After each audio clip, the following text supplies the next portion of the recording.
मैं doctor Mahendra Kumar Sharma, associate professor in EAFM, Seth RL Sahariya government PG college Kala Dera, M com EFM final EA group paper number 206 development economics के unit first में मैं आज आर्थिक वृद्धि और आय का वितरण पर प्रकाश डालूंगा। सबसे पहले मैं आर्थिक वृद्धि और आय के वितरण की भूमिका को स्पष्ट करता हूँ। पाश्चात्य आर्थिक विचारधारा के अनुसार आर्थिक वृद्धि के लक्ष्य से आय वितरण से संगति नहीं रखता। आर्थिक वृद्धि अर्थव्यवस्था की वृद्धि दर को अधिकतम बनाने पर बल देती है और आय के वितरण को बिल्कुल छोड़ देती है। प्रोफेसर लुइस द्वारा दिया गया रूपक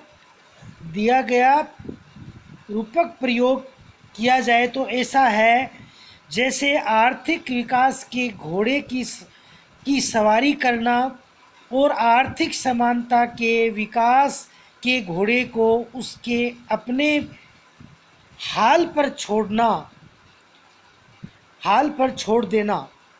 18वीं शताब्दी के इंग्लैंड, 19वीं शताब्दी के पश्चिमी यूरोप और 20वीं शताब्दी के जापान का यही अनुभव रहा, जहां धन तथा आय की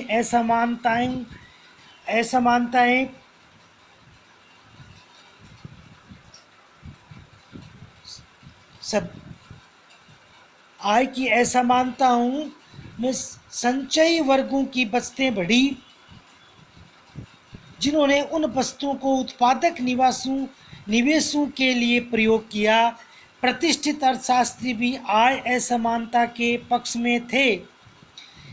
उनके अनुसार आय असमानता से वस्तु में कमी होती है और आय समानता से अभिप्राय ये है कि श्रमिक वर्गों को अधिक आय प्राप्त हो और उसके उपभोग में वृद्धि हो। इससे आगे जनसंख्या में बढ़ोतरी होती है और जो वृद्धि के मार्ग में रुकावट उत्पन्न करती है। इसलिए प्रतिष्ठित अर्थशास्त्री ये विश्वास रखते थे कि आर्थिक वृद्धि को प्रोत्साहन देने के लिए आय असमानताएं आवश्यक हैं। प्रोफेसर कार्ल मार्क्स का विचार इसके विपरीत था। इनके अनुसार आय असमानता पूंजीवाद का विनाश लाएगी। इसका ये तर्क था कि आय असमानता का अर्थ है गरीबों के लिए कम उपभोग, इससे वस्तुओं के भंडार बिक न पाएंगे और आगे उत्पादन बंद हो जाएगा।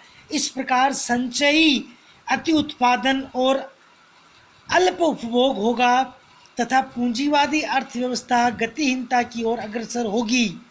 परंतु प्रोफेसर जेम केन्ज ने आर्थिक वृद्धि को कायम रखने के लिए आय समानता पर बल दिया। उसके अनुसार जो समाज आय और धन की असमानताओं के कारण अधिक बचाता है वह दीर्घकालीन गतिहीनता लाता है, क्योंकि असमानताएं उसकी उपभोग क्षमता कम कर देंगी और मांग में कमी लाएंगी। अंततः उससे उत्पादन में गिरावट आएगी और आर्थिक क्रिया धीमी हो जाएगी। इसलिए प्रोफेसर केन्ज आय समानता के पक्ष में थे। गुणक प्रभाव द्वारा आर्थिक वृद्धि को कायम रखा जा सकता है। 1950 और 1960 के दशकों में आय समानता और वृद्धि पर विचार कुजनेट्स के यू आकृति वक्र द्वारा प्रभावित हुआ। विकसित देशों के अनुभव पर कुजनेट्स ने सुझाव दिया कि ऐतिहासिक तौर से पहले आय असमानताएं बढ़ने की प्रवृत्तियां होती हैं और फिर जब देश निम्न स्तर से विकसित होते हैं तो असमानताएं कम होने की प्रवृत्ति पाई जाती है। इस तरह ये माना गया कि विकास की प्रारंभिक अवस्थाओं में आय के वितरण से अधिक असमानताओं का आर्थिक वृद्धि पर अनुकूल प्रभाव होता है और विकास की गति बढ़ाने के साथ इसके लाभ दीर्घकाल में अपने आप रिसकर निम्न आय वर्ग को प्राप्त होंगे। प्रोफेसर लुइस इसका मुख्य समर्थक है। इसने ये इस प्रक्रिया का विश्लेषण किया जिसमें 18वीं शताब्दी में इंग्लैंड, 19वीं शताब्दी में पश्चिमी यूरोप और 20वीं शताब्दी के प्रारंभ में जापान ने आय असमानताओं द्वारा आर्थिक वृद्धि की। उसने इसके लिए अल्प विकसित देशों के लिए सुझाव दिया। लुइस का कहना है कि ऐच्छिक बस्तें केवल वही राष्ट्रीय आय का महत्वपूर्ण बड़ा भाग बनती है जहां आय वितरण की समानता ऐसी हो कि लाभ राष्ट्रीय आय का सापेक्षतः या बड़ा भाग हो। जब वृद्धि हो रही हो तो परंपरागत क्षेत्र की अपेक्षा आधुनिक क्षेत्र अधिक तेजी से वृद्धि करता है। राष्ट्रीय आय से लाभ सापेक्ष भाग बढ़ जाता है। विकास के साथ असमानता में किस प्रकार वृद्धि होती है, उसके क्या कारण हैं? पहला, औद्योगिक क्षेत्र पूंजी गहन तकनीक का प्रयोग करता है तो शिक्षित और कुशल श्रमिकों को रखवाता है और उस क्षेत्र में श्रमिकों की ऊंची आय प्राप्त होती है और मालिक अधिक लाभ कमाते हैं। इस प्रकार आधुनिक औद्योगिक क्षेत्र ग्रामीण निर्वात क्षेत्र की तुलना से अधिक तेजी से वृद्धि करता है। परिणाम स्वरूप उस क्षेत्र का राष्ट्रीय आय में आय और लाभ का सापेक्ष हिस्सा ग्रामीण क्षेत्र की अपेक्षा अधिक बढ़ता है। सेकंड है, ग्रामीण जनसंख्या का शहरी क्षेत्रों में स्थानांतरण अनपढ़ और अप्रशिक्षित लोगों को शहरों में लाकर रोजगार के अवसर प्रदान नहीं करता। उनमें से अधिकतर फल, सब्जियां, समाचार पत्र आदि बेचने वाले, कार साफ करने वाले, बैरे, कुली, दुकान सहायक, घरेलू नौकर आदि बन जाते हैं। ऐसे सभी लोग अल्प रोजगार युक्त होते हैं और उनकी आमदनी कम होती है। ये थर्ड है, जब विकास की प्रारंभिक अवस्था में शहरी क्षेत्रों में स्थानांतरण होता है तो कुछ भूमिपति ही इन क्षेत्रों में ग्रामीण क्षेत्रों से आ जाते हैं। वे शहरी संपत्ति, स्टॉक, शेयर, बॉन्ड आदि में निवेश करते हैं। ऐसे निवेश उन्हें ग्रामीण क्षेत्रों में भूमि से अधिक आय प्रदान करते हैं।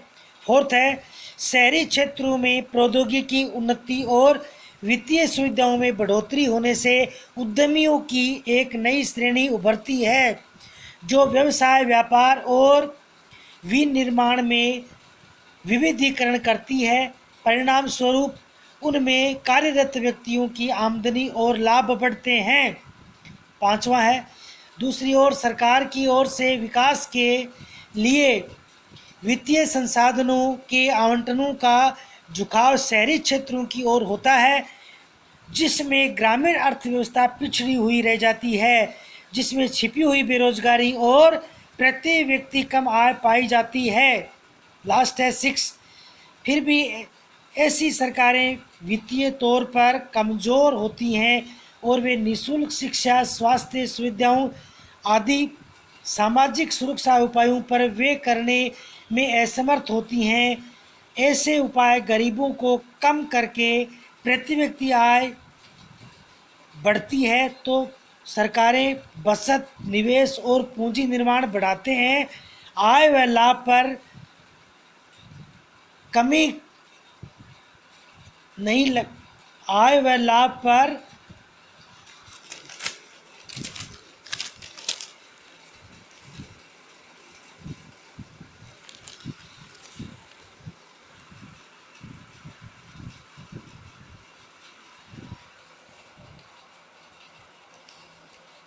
निवेश और पूंजी निर्माण बढ़ाते हैं व आय व लाभ पर कभी कर भी नहीं लगाते।